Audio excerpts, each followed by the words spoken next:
paz do Senhor Jesus, meus irmãos, bom dia. Vamos fazer uma oração, pedindo que o Senhor nos conduza nessa manhã no estudo da sua palavra. Amém? Pai de graça, bondade e misericórdia, é no nome de Jesus que nos reunimos aqui nessa manhã mais uma vez. Senhor, te agradecemos pela oportunidade que o Senhor tem nos dado de mais uma vez podermos meditar na tua palavra. Somos gratos pela vida, pela saúde, pelos benefícios que o Senhor nos tem feito, mesmo não sendo merecedores.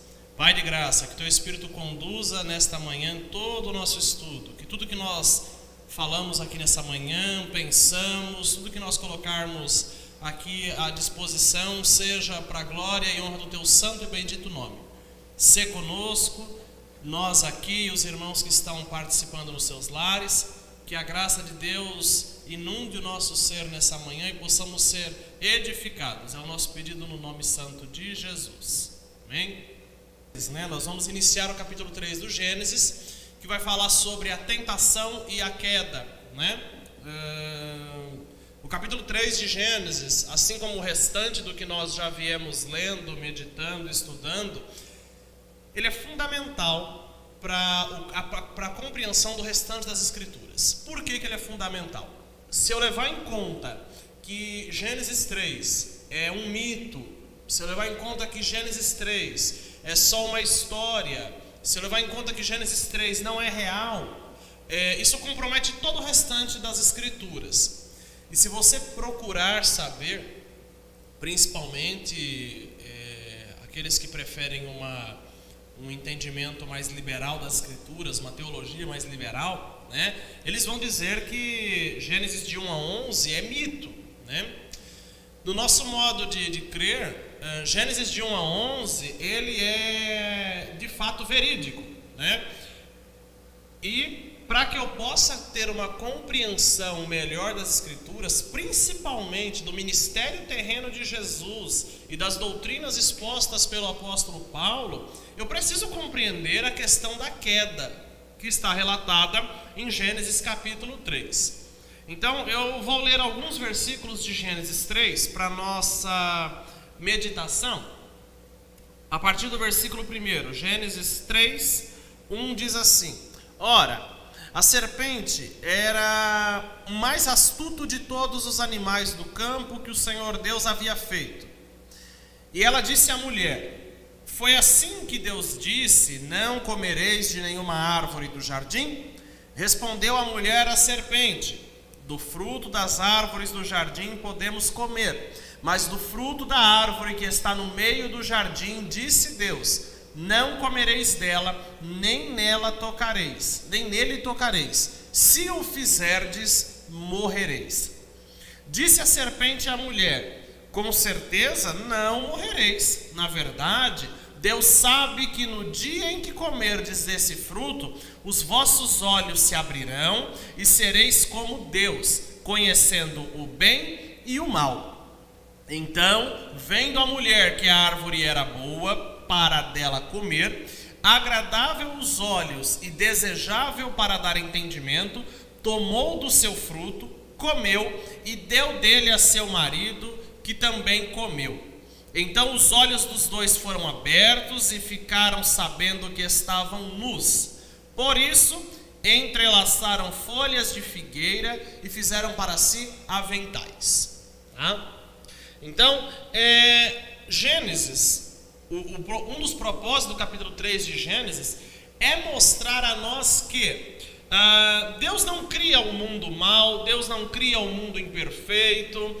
Nós já vimos isso nas aulas anteriores. Deus cria o mundo pleno, perfeito, harmônico. Só que nós não sabemos como, por onde, por que a serpente corrompeu-se. Em que momento aconteceu isso? Como isso se deu? Nós não sabemos. Nós sabemos que em dado momento da história, no jardim, no paraíso, a serpente aparece para dialogar com Eva. E pelo diálogo inicial da serpente com Eva, demonstra-se aqui para nós que Eva e a serpente já não era a primeira vez em que dialogavam. Então parece que havia até, eu ouso ouso dizer, uma certa amizade entre a mulher, entre Eva e a serpente, tá? É muito interessante observar que a serpente faz uma proposta para Eva, uma pergunta a Eva, que em seguida é uma pergunta que vem casada com uma proposta. Da mesma forma, quando Satanás tenta Jesus, esse relato está em Mateus, capítulo de número 3, não é? Da mesma forma em que Satanás, lá no deserto, tentando Jesus, usa a palavra de Deus para tentar o nosso Senhor, a mesma estratégia da antiga serpente com Jesus foi feita no Éden, usando da palavra de Deus, mesmo que de forma distorcida. E aqui, para nós fica um aprendizado enorme já de cara, né? Há muitas distorções em nome de Deus. Há muita gente dizendo que Deus disse, ou usando de textos da palavra de Deus, para querer corromper os demais. Isso é muito perigoso e muito comum nos nossos dias, infelizmente. Pessoas que fazem a interpretação do texto bíblico ao seu bel prazer. Pessoas que fazem a interpretação do texto bíblico do que lhe dá na telha. Sendo que quando nós nos debruçamos a estudar o texto bíblico, nós aprendemos que existem regras para se entender o texto bíblico. E uma destas regras é: a Bíblia, ela não vai ter contradições, no sentido de que ela diz uma coisa e depois diz outra. Ela não vai ficar se chocando, embora às vezes possa vir a parecer que uma doutrina se conflite com a outra, ou que um dizer não seja tão compatível com o outro. Nós acabamos, depois de um estudo mais aprofundado, entendendo que eles acabam sim se encontrando, tá? Então, eu preciso ter uma compreensão melhor adequada, uma compreensão mais firme das doutrinas principais das Escrituras, antes de querer, né, entender coisas mais complexas. Então, nós temos aqui um relato da serpente dizendo: foi assim que Deus disse.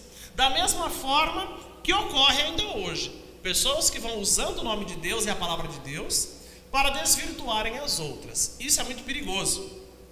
É pecado, é um pecado, digo eu, não o Senhor, mas grave, né? Porque qualquer que fizer alguém tropeçar, Jesus disse, era melhor colocar uma pedra de moinho, amarrá-la ali no seu pescoço e jogar no fundo do mar, do que fazer alguém tropeçar. Fazer um irmão tropeçar em nome de Deus é perigosíssimo. Por isso que, principalmente nós, obreiros, que fazemos uso da palavra de Deus, precisamos procurar ter uma vida pautada, regrada, porque as pessoas estão olhando para nós e, dados os defeitos nossos, podem fazer com que essas pessoas desvirtuem. E vão acabar desvirtuando porque eu uso o nome de Deus. Então é muito perigoso. Para os irmãos que são obreiros, para os auto-intitulados vasos da casa de Deus, né? É um recado que eu deixo, né? Tome cuidado com o seu modo de viver, porque às vezes o que a sua boca professa, as suas atitudes dizem o contrário. E aí eu acabo desvirtuando alguém, porque o meu modo de vida é contrário ao que eu prego. Então eu tenho que tomar um cuidado muito grande. A serpente aqui, na sua astúcia, na sua sagacidade, ela vai dizer a Eva: Deus não disse assim? E Eva dá uma resposta que Deus não deu. Olha que coisa interessante.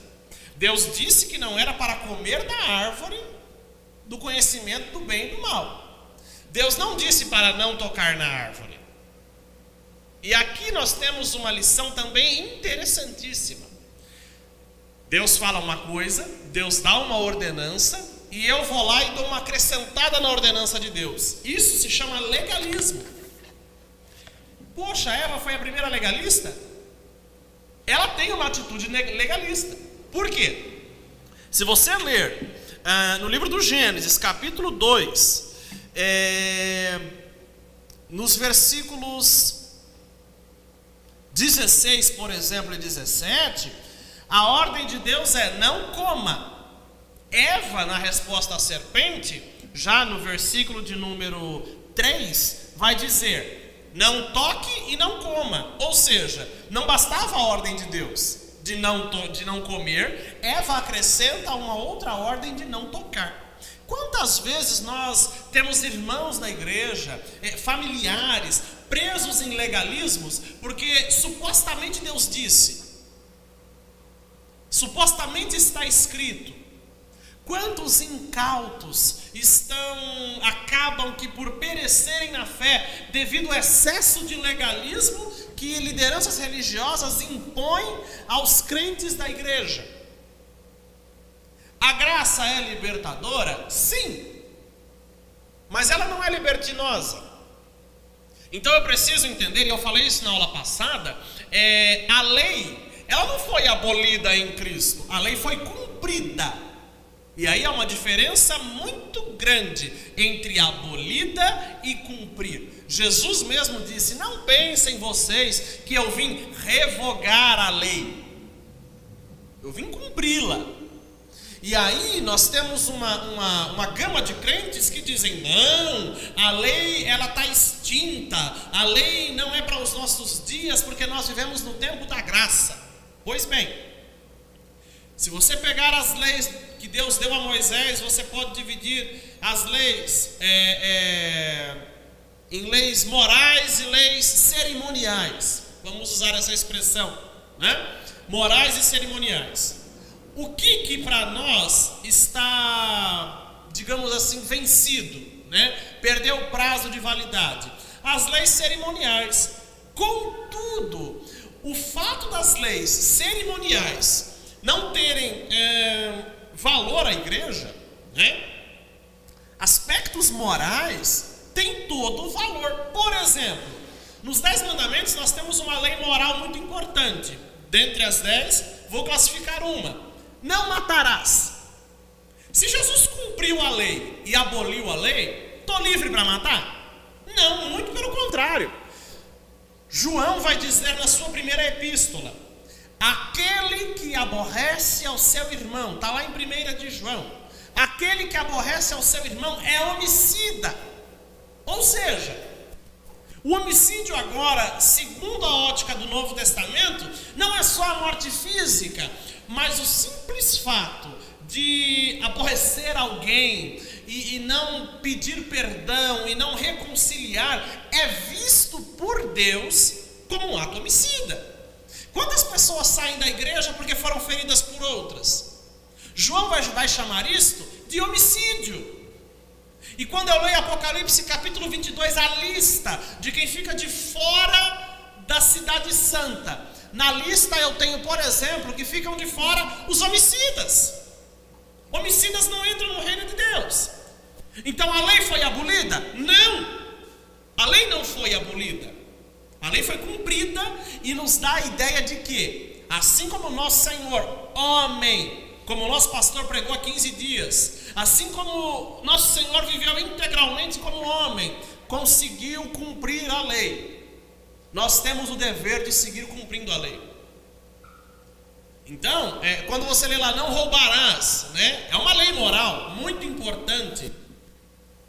No Novo Testamento, você vai ter um aspecto dessa lei moral, logo após o Pentecoste. Por exemplo, Ananias e Safira tentam enganar a Deus, roubando parte da coleta dos bens que eles venderam. O final deles é catastrófico. Por quê? As leis morais estão vigentes. Quando eu falo das leis cerimoniais, são aquelas que estão relacionadas à alimentação, às lavagens, os banhos, todos esses rituais que eles tinham que fazer, embora eles não estejam em vigor, eles podem ser observados, analisados, para melhorarmos, por exemplo, aspectos de nossa vida, melhorarmos aspectos do nosso culto a Deus, né? Da nossa reverência em cultuar ao Senhor, da nossa reverência no modo de viver. Então, são coisas que eu preciso observar. Nós temos hoje uma gama muito grande de crentes que acham que, pela graça que foi nos concedida, pode fazer o que quer. E não é assim. Eu não posso fazer o que eu quero, do jeito que eu quero, a hora que eu quero. Mas, Tiago, eu tenho livre-arbítrio. Só que o meu livre-arbítrio está condicionado à vontade de Deus.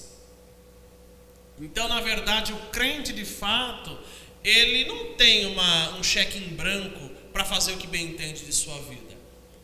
Ele tem sim que consultar a Deus para as suas tomadas de decisão. Tá ok? Mas eu estava dizendo aqui, eu falei tudo isso porque Eva dá uma resposta que não foi a resposta que Deus deu, né? Então, volto a dizer aqui no versículo 3. Não comereis dele, nem tocareis, se o fizerdes, morrereis, né? Então, Eva dá aquela acrescentadinha básica na resposta de Deus, né? Nós temos que tomar cuidado. A Bíblia ensina que eu não devo acrescentar e nem diminuir os mandamentos de Deus, aquilo que está escrito, né? E é muito interessante, eu falei isso no finalzinho da aula passada.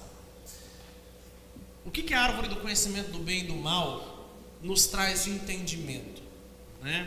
Por que a conversa da serpente com Eva gira em torno dessa árvore? Essa árvore, o entendimento que temos dela é que ela dava a ideia de autonomia de Deus. Ou seja, a partir do momento que eu como daquele fruto, né, isso pensando como Eva e Adão, eu como daquele fruto, eu ganho autonomia nas minhas decisões, e aí eu passo a compartilhar do mal e do bem. Eu decido o que é bom e o que é ruim.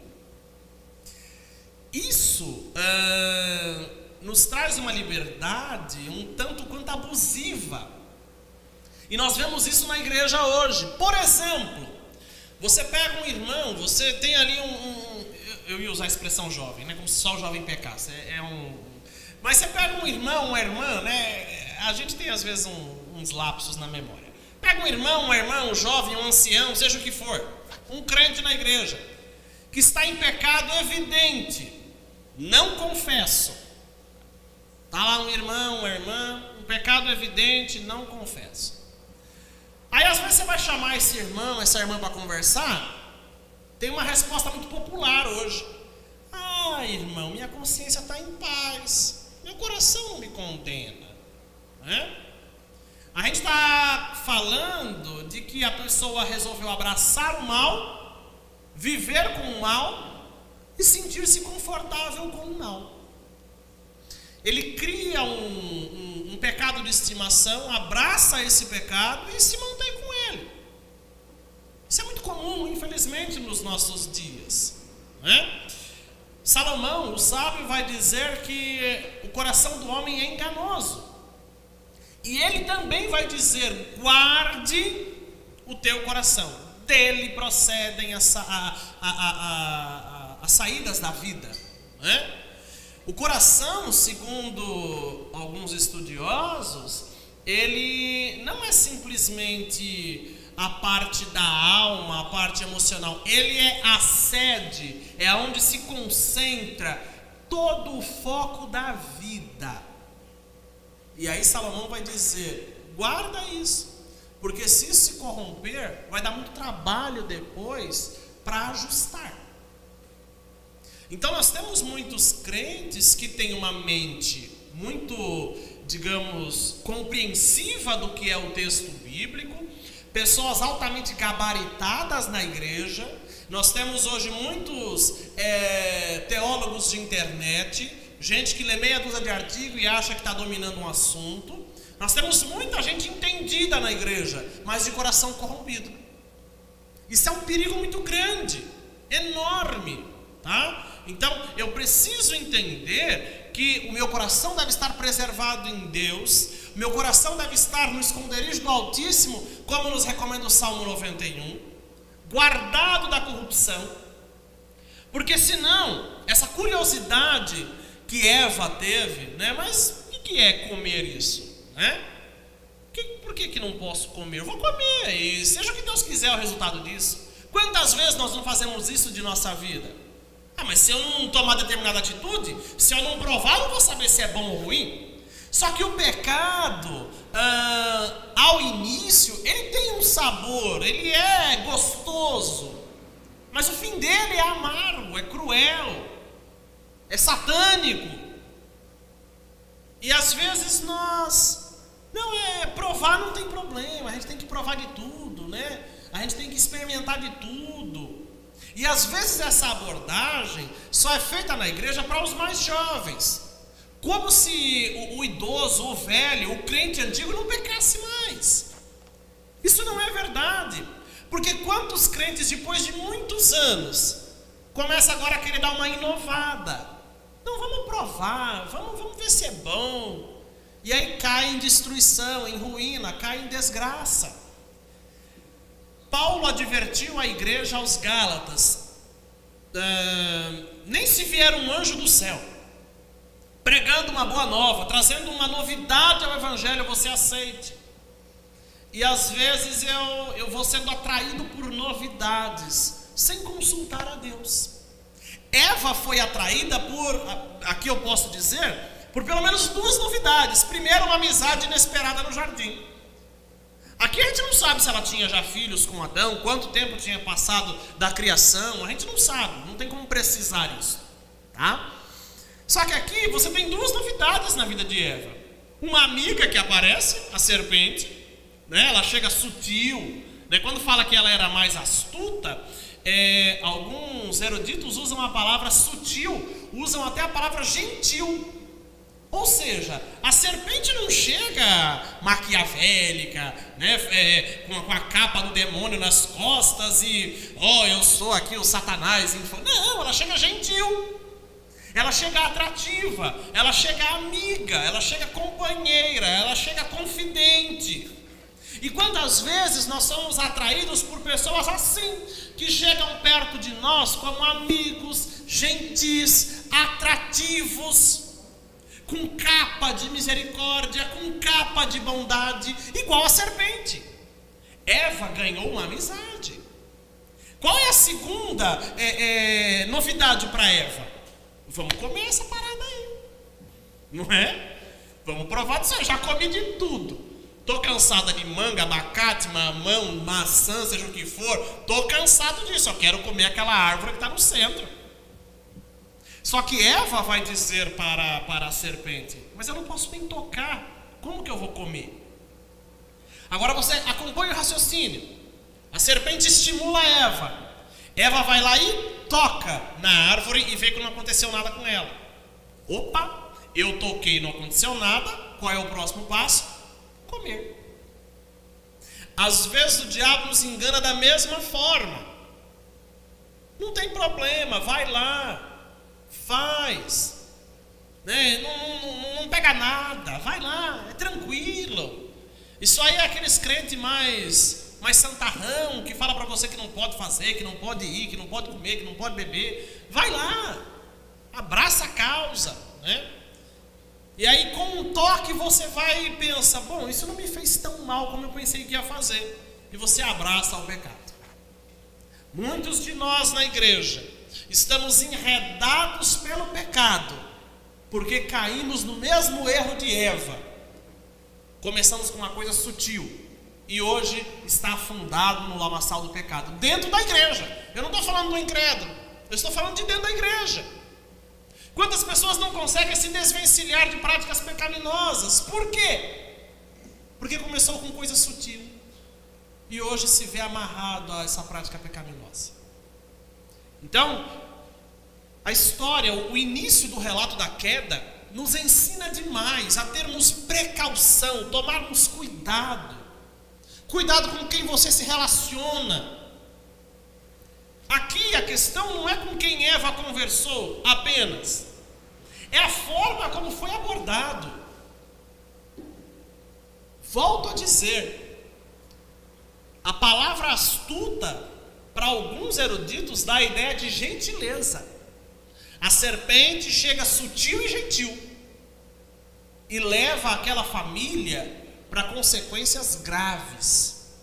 Cuidado com quem entra na tua casa, sutil e gentil, e traz para tua casa maldições e consequências graves. Cuidado com quem quer ser teu mentor, teu instrutor.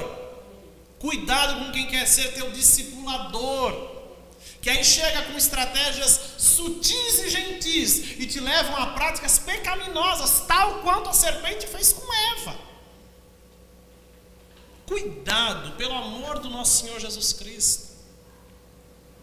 Muitas vezes nós temos gente que chega para nós querendo ajudar, mas eu não sei qual é a intenção dessa ajuda, e essa ajuda vai me custar caro. Cuidado, no nome de Jesus, tome cuidado. Alguém se aproximou querendo te ajudar, consulte a Deus. Me vem à mente um relato bíblico que está em Atos dos Apóstolos. Paulo, em uma de suas viagens missionárias, Paulo e Barnabé, eles acabam tendo uma pequena desavença, por conta que Barnabé queria levar, se não me falha a memória, a Marcos, a João Marcos, e Paulo não queria levar.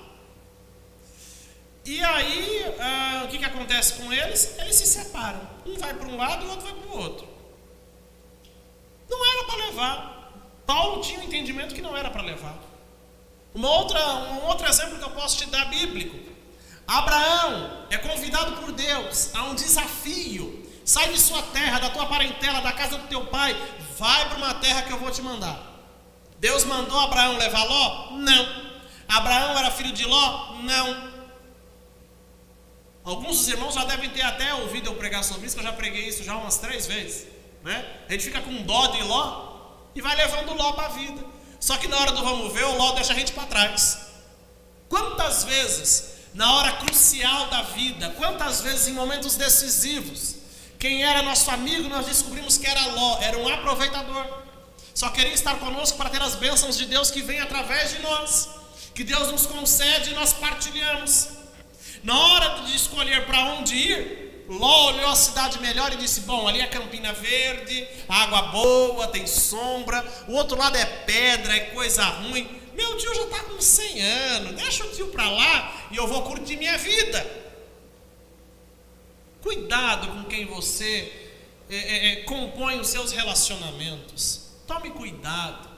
Eva se relacionou aqui com alguém gentil e se deu mal, né? E não só se deu mal, como levou Adão também a cometer o delito de comer do fruto, né? No versículo 6, ele não é muito claro.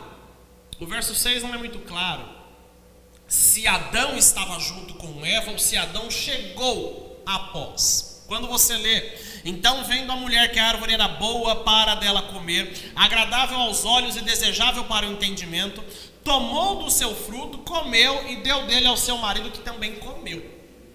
A versão da Bíblia NVI, se você ler esse texto na Bíblia NVI, dá a ideia de que Adão estava junto, ouviu tudo e não fez nada. Isso é provável? É provável. Mas lendo o texto em outras versões, como a que eu estou lendo agora, que é a Almeida 21, dá a ideia de que Adão pode ter chegado depois. Se Adão estava junto e não fez nada, ou se ele chegou depois, independente disto, qual deveria ter sido a atitude de Adão? Eva, Deus mandou não comer. Não quero, não vou comer. E quando Deus passar pelo jardim hoje à tarde, nós conversamos com ele. Mas Adão, né, como todo bom homem, né, Adão ele cai na sutileza de também, né, comer do fruto, né? Adão, que deveria ser um modelo de resistência, Adão que deveria ter sido um modelo daquele que recebeu os mandamentos de Deus e ser um cumpridor desses mandamentos, ele cai no mesmo erro que tantos outros caem hoje, né? Sabe que não é para fazer e mesmo assim faz, né? Então é muito interessante isso, né? Aí você pode pensar comigo, e na nossa revista tem essa ideia, né? Provação e tentação, né? Por que Deus colocou essa árvore lá? Para tentar o homem? Não. Desde o início nós vemos que o homem tinha liberdades, tinha deveres, tinha deveres, nós vimos na aula passada, por exemplo, cuidar da terra, né? Era o trabalho dele. O paraíso não era um lugar para ele ficar com uma rede lá balançando para lá e para cá. Ele tinha funções ali, cuidar da terra, ele teve a função de dar nome aos animais, né? Ele recebe a responsabilidade matrimonial de constituir família, cuidar da família. Porém, ele tinha os seus momentos também, digamos assim, de lazer ou vagos, né? E nesses momentos, ele podia desfrutar de uma boa alimentação, desfrutar de um bom descanso, da companhia familiar de sua esposa, né? Então, Deus coloca aquela árvore no meio do jardim, não para tentar o homem, porque Deus não tenta ninguém. O homem tinha a sua liberdade e as suas obrigações, mas ele estava sendo ali já, inicialmente, provado por Deus, para ver se a sua obediência era de fato livre. Ele estava livre, de livre e boa vontade, obedecer a Deus. Então Deus dá liberdade ao homem no jardim? Dá. O homem é dotado de um senso de livre-arbítrio no início? Ele tem obrigações? Tem. O que Deus estava provando? Se nessa liberdade que o homem tinha, ele ia manter-se obediente ao Criador ou não. E assim o é até hoje. Temos liberdade? Sim. Temos livre-arbítrio? Sim. Temos obrigações? Sim. Só que o nosso livre-arbítrio quer nos mostrar se nós estamos dispostos a se manter obedientes ao Criador ou não. E aqui nós temos um contrapeso, um contraponto ao livre-arbítrio. Por quê? Volto a dizer, livre-arbítrio não é um cheque em branco para fazer o que bem entende. É ter liberdade de viver, mas sempre obedecendo aos preceitos, às ordenanças que Deus nos deixou. Aquele que faz no livre-arbítrio libertinoso comete pecado. Não, mas Deus perdoa tudo, né? Até brinquei com uma pessoa ontem, né, numa conversa.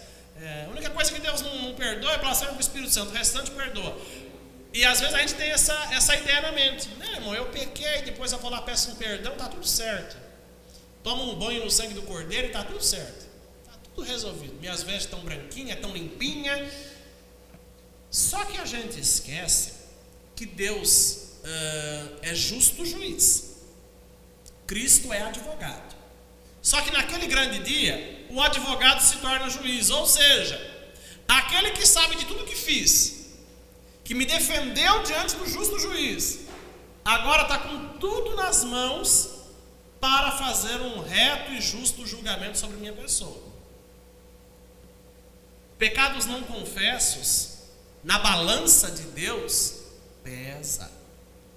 Pecados confessos, na balança de Deus, são leves. Por quê? Porque eles são perdoados e Deus deixa para trás. Deus não vai ficar lançando em rosto o pecado confesso. Mas não é só confessar. É como Jesus ensinava: vai, não peques mais, né? Perdoados estão os teus pecados. Vai, não peques mais. Ou seja, está perdoado esse pecado, mas não volta a ficar cometendo ele, não fica fazendo ele toda vez. Aí tem uns crentes que gostam de enganar Deus, falam: mas é minha fraqueza, né? É sua fraqueza, santo, é sua fraqueza, santa. Se fortaleça em Deus, lendo as Escrituras. Se fortaleça em Deus, tendo comunhão com crentes saudáveis. Se fortaleça em Deus, orando. Se fortaleça em Deus, se santificando e não pecando cada vez mais, com a justificativa livre de que isto é a sua fraqueza. É igual aquela pessoa, por exemplo, um vício muito comum de crente. Nossa, crente tem vício? Vários. Mas um comum de crente: falar mal dos outros. É um vício comum, adora, né, falar mal dos outros. Como diz nosso pastor, falar mal dos outros é gostoso, né? Só que se você é uma pessoa propensa à maledicência, qual é o seu papel? Fugir dela. A Bíblia é clara: foge da aparência do mal. Aí não, eu quero dar uma de resistente. né? Não, eu vou ouvir, mas não vou passar para frente, né? A gente dá o nome de fofoca ao que a Bíblia chama de falso testemunho. Fofoca nada mais é do que sair espalhando um fato, uma informação de que eu não tenho certeza se é ou não. E a Bíblia chama isto de falso testemunho. E falso testemunho é pecado. E às vezes a gente vai cometendo pecados por tabela, acha que são pecados menores. Eu não sei se, e a Bíblia não é muito clara quanto a isso, né? Ou pelo menos eu não vejo clareza nisso, sou franco em dizer, essa questão de pecado maior, pecado menor, o que eu vejo é que há um pecado específico, né? Que é a blasfêmia contra o Espírito Santo, em que Jesus disse que este não há perdão, e os demais pecados. Só que os crentes começaram a classificar pecado. Então, falar mal dos outros não é muito pecado, né? Porque às vezes eu não estou nem falando muito mal, estou falando a verdade, né? Tá cheio de crente assim, né? Não, irmão, não falo mal, estou falando a verdade. Porque fulano é assim, assim, assim, né? E a Bíblia manda ser verdadeira e eu estou falando. Está pecando, né? Está pecando. Porque a sua verdade tem que passar pela verdade da verdade, que é Jesus. A sua verdade tem que ser filtrada por aquele que se intitulou, por aquele que encarnou a própria verdade, dizendo: eu sou a verdade. Se a sua verdade não passa pelo filtro do Cristo que é a verdade, a sua verdade é mentira. Se a sua justiça não passa pelo filtro da justiça divina, a sua justiça é injusta. A minha vida tem que ser pautada em Cristo. Então eu tenho que passar tudo que vou fazer, falar, pensar por Cristo. Ele é o verbo encarnado. Ele é o exemplo, o modelo vivo. Não é o modelo morto, é o modelo vivo. Eu vejo às vezes, e às vezes também faço isso, né? Nós vamos replicando mensagens, falas de pessoas que foram modelos enquanto vivas e seguem como modelos depois que morrem. Jesus é um modelo eterno. As Escrituras nos dizem em Hebreus: Jesus é o mesmo ontem, hoje e eternamente. Ele não mudou, Ele é o mesmo. Ele é um modelo eterno para a sua igreja, um modelo eterno para o seu povo. Eu preciso entender isso, compreender isso. Às vezes nós olhamos para A e B e fazemos dessas pessoas nossos modelos. E ainda usamos do artifício que Paulo se utilizou: sede meus imitadores como sou de Cristo. A fala de Paulo foi um facilitador. O que Paulo estava querendo dizer? Eu procuro imitar a Cristo o máximo que posso. Se está difícil você imitar o Senhor, olhe para mim e tente seguir o meu modelo. Então, é o que Paulo está dizendo. Só que tem gente que não tem nem um terço do que Paulo tinha e está falando: olha para mim, olha para mim. Mas como? Não tem como, não dá. Tem gente que não tem uma unha do apóstolo Paulo, uma cutícula, e sai dizendo por aí: olha para mim, sou um modelo, sou irrepreensível. Não tem como, não tem como. E às vezes a pessoa que fala olha para mim e não tem condições de fazer isso, ela está agindo como a serpente. Ela chega sutil, com palavras bonitas. Eu costumo usar uma expressão que eu aprendi no seminário. Tem gente que para pregar empobrece o texto bíblico. Ele vai rebaixando tanto, para a pessoa entender que ele deixa o texto pobre, quase sem valor nenhum. Toma cuidado, né? Toma cuidado. Esses dias eu tive notícia pelo jovem Danilo, né? É um discípulo fiel, né? Teve um cidadão aí que eu não lembro nem o nome dele, que disse que a Bíblia não é a palavra de Deus, que nós somos igual a Jesus. Esse tipo de gente, nós não deveríamos nem dar ibope, nem assistir esse tipo de gente, nem para combater, porque está surgindo um monte de pregador de internet, youtuber da graça, né? Está cheio.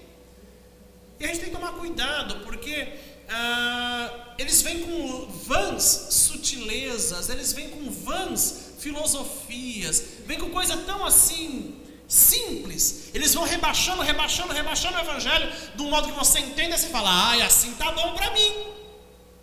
Mas eu não posso rebaixar a verdade do evangelho para ficar bom para mim. Eu é que tenho que me humilhar debaixo da potente mão de Deus, de modo que eu me enquadre no evangelho. Não é o evangelho que tem que ficar bom para mim, é eu que tenho que ficar bom à ótica do evangelho. Nós estamos invertendo os papéis. A antiga serpente que está aqui no Gênesis capítulo 3 é a mesma relatada no livro do Apocalipse. E essa antiga serpente continua atuando nos dias de hoje e principalmente dentro da igreja.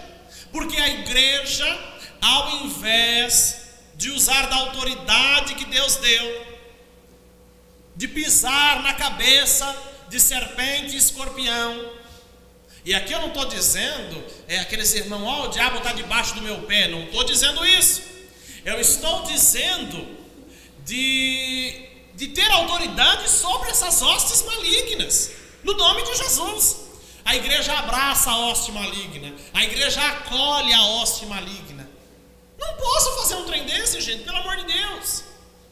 Expulsa isso do meio da igreja. Começou muita maledicência na igreja, bota o joelho no chão, estende a mão e põe esse demônio para correr. Começou muita contenda na igreja, joelho no chão, estende a mão, sai no nome de Jesus, espírito contendeiro, malicioso. Quanto crente malicioso na igreja, cheio de pensamento duplo dos crentes. Olha para um crente, sei não, hein? Não confio muito. Repreende isso. A nossa mente tem que estar cativa em Cristo. A nossa mente tem que estar presa em Jesus. O que Jesus pensaria a esse respeito, eu devo pensar. Como Jesus agiria nessa situação, eu devo agir. Só que não. Eu quero seguir os modelos que são impostos a mim hoje. Não, que fulano tem uma palavra tão bonita, ele fala, e nada contra os irmãos do fundo musical, pelo amor de Deus, não é porque eu não gosto, que nada contra, né? O pastor Jonas, né, vai brigar comigo, mas aí bota aqui, entenda o que eu quero dizer, o cara fala manso, bota aquele fundinho, e o crente fica lá delirante, como é bonito, aí chora. Gente, evangelho não é isso, evangelho é cruz todo dia. Evangelho é acordar já humilhado, seguir a vida humilhado. Humilhado pelo quê? Pela graça, porque a graça não te traz só vantagem, a graça ela vai te rebaixar um pouquinho. Eu quero viver debaixo da graça, eu tenho que me humilhar. Não é isso que Pedro vai ensinar? Se humilhe debaixo da potente mão de Deus, que ao seu tempo ele te exalta. Exaltar, meu santo, não é Deus colocar na plateia, lá em cima e a plateia ficar fazendo assim para você. Isso não é exaltação, não. Se humilhar debaixo da potente mão de Deus, e a exaltação que advém disso, é entender que no tempo de Deus, a graça vai me promovendo. E a promoção da graça é diferente da promoção do ser humano. O ser humano acha que promoção é estar por cima pisando nos outros. A graça me promove à medida que eu aprendo a compartilhar, me promove à medida que eu aprendo a amar incondicionalmente. O seu pensamento, como diz Filipenses, tem que ser bom, tem que ser honesto, tem que ser justo, tem que ser puro. Por que eu estou frisado apenas nesses 7 primeiros versículos do capítulo 3? Porque eu quero que você entenda, através dessa parte inicial, que a serpente, a antiga serpente, continua tão viva e sagaz na humanidade e na igreja como em qualquer outro tempo. E os crentes acabam caindo na conversa da serpente. Isso é muito perigoso, muito perigoso. Tome cuidado, não estou falando contra os irmãos do fundo musical, pelo amor de Deus, tá? Fique bem claro isso. Eu estou dizendo a sutileza que alguns se utilizam. E aí vai levando a gente no banho-maria, e quando você vai ver, você já está enredado por uma teologia liberal, por uma coisa de que, não, a graça, ela acaba cumprindo tudo, a graça aceita tudo. Não é bem assim. Não é bem assim. Tiago, você acordou mal-humorado, né? Você está de mal com a vida. Estou bem, irmão, graças a Deus. Estou grato a Deus. Estou de mal com a vida, não. É que isso aqui, a gente está desacostumado a ouvir. A gente não ouve mais. Somos cristãos e não ouvimos falar do Cristo. Somos cristãos e não carregamos nossa cruz. Somos cristãos e estamos sendo enredados pela antiga serpente. Tem um texto no livro de Atos, quando Paulo naufraga, né?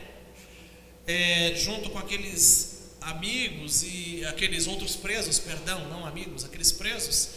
E eles vão parar naquela ilha chamada Malta, quando é feita uma fogueira, e com o calor da fogueira aparece uma serpente, uma víbora, o texto vai dizer, e ela pica a mão do apóstolo Paulo. O que o apóstolo Paulo faz?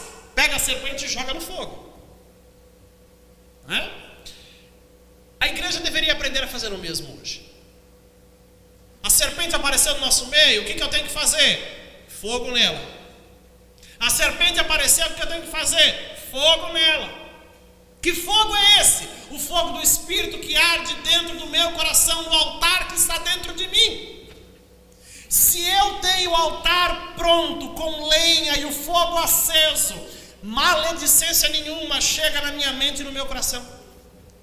Porque a serpente vem, eu jogo fogo nela, ou ela no fogo, como queira. Só que a gente às vezes se sente atraído pela conversa da antiga serpente. Porque a antiga serpente vem com algumas propostas, né? Vem com um linguajar mais despojado, fala mais mansinho. É mais gostoso de ouvir a antiga serpente do que ouvir seu pastor te ensinando, do que ouvir aquela pessoa que tem uma vida pautada na oração, que tem um conselho de Deus decente para te dar. Toma cuidado no nome de Jesus, com quem você se relaciona, com quem você se confidencia. Toma cuidado em cumprir o que Deus te ordenou e não fica acrescentando ordenanças ao que Deus te ordenou. Não faça como Eva. Não, eu não vou tocar, eu não posso tocar. Deus mandou eu não tocar e não comer. Deus mandou não comer. Isso não significa que ela não podia tocar. E às vezes a gente fica acrescentando as ordens de Deus e fica se enredando de um monte de lei, de norma, disso e daquilo. Toma cuidado. Que a gente conhece de crente legalista. Não pode isso, não pode aquilo, não pode aquilo outro. Mas não é que a Bíblia diz que não pode. Ele não pode. Ele não pode. Só que aí ele pega o que é para ele e começa a distribuir para os outros. Não pode isso, não pode aquilo, não gosta daquilo, não gosta daquilo, não gosta daquilo, não gosta daquilo. Aí ele começa a distribuir isso para os crentes. E fica aquela igreja pesada, porque começa aquele jugo pesado nas costas dos crentes. Nós temos um pastor que é uma bênção, e nesse ponto nosso pastor não nos impõe fardo. Mesmo nos nossos tempos áureos de Assembleia de Deus, né? Irmão João nunca nos impôs fardo. Muito pelo contrário, sempre nos deu muita liberdade de crescer na graça e no conhecimento que há em Jesus. E às vezes a gente não valoriza isso. Tem gente que quer estar debaixo da rédea curta, né? Cheio de regrinha para cumprir, um manual, né? Para ficar seguindo. Meus irmãos, no nome santo de Jesus, o manual que eu tenho que seguir é o que eu brinco com o pessoal da escola dominical, é o livrinho da capa preta, que a gente tem que não só deixar criar pó, mas tem que abrir e ler. Tem dúvida, pergunta. Se o Tiago vai responder no dia, é outra pergunta, né? É uma outra resposta. Eu tenho dito a algumas pessoas que estão na fila, né? A demanda vem aumentando das perguntas, e aí eu vou pondo na fila de espera. Está tudo em stand-by, né? Não é fácil esperar, mas aquele que espera com paciência alcança no Senhor, né? Persevera no Senhor. Tem dúvida, pergunta. Se eu vou saber responder, ou se eu puder responder, eu ajudo. Se eu não puder, eu falo, não sei. Só que nós temos que ter um compromisso de sermos verdadeiros uns com os outros. Eu vou parar nessa parte só, porque a parte da queda é muito grande, mas uma coisa que eu quero ressaltar e encerrar é que Deus provou Adão e Eva, Deus não tentou Adão e Eva. Quem tenta é o tentador, é Satanás. Deus nos prova. Isso está até na revista nossa, na lição 3. Deus nos prova esperando de nós a aprovação. Satanás nos tenta, tentando nos levar à desaprovação. E aí você tem que escolher o que você quer fazer na sua vida. Se você aceita ser provado por Deus e ser aprovado no final, e a graça lhe promover no final, porque a graça promove o aprovado, ninguém precisa te promover, a graça promove você. Porque a gente tem uns crentes, só abrindo e fechando um parênteses rapidinho, que quer ser promovido na igreja, né? Vai ser promovido no mercado de trabalho. Igreja não é lugar para ser promovido. Igreja é lugar para trabalhar em vista do reino de Deus. E se tiver que haver alguma promoção, o reino, a graça me promove. Quer crescer em cima dos outros, irmão? Vai para o mercado de trabalho. Não é aqui na igreja isso. Tá? Parece duro isso, mas é verdade. Tá? Gente crente querendo holofote, pisca-pisca, achando que é uma árvore de Natal gospel. Para com isso, gente. No nome de Jesus. Tá? Porque a árvore de Natal não é bíblica, né? Então o povo quer gospelizar a árvore de Natal, né? E o diabo tenta nos levar à perdição. Então tome cuidado no nome de Jesus, tá?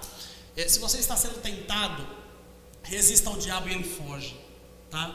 É a recomendação bíblica. Está sendo tentado, se fortaleça no Senhor, né? Efésios capítulo 6, e na força do seu poder, se revista da armadura de Deus para que você possa estar firme contra as astutas ciladas do diabo. Por que o crente cai na cilada do diabo? Porque ele não tem a armadura de Deus. Por que o crente é fraco? Porque ele não se reveste da armadura de Deus.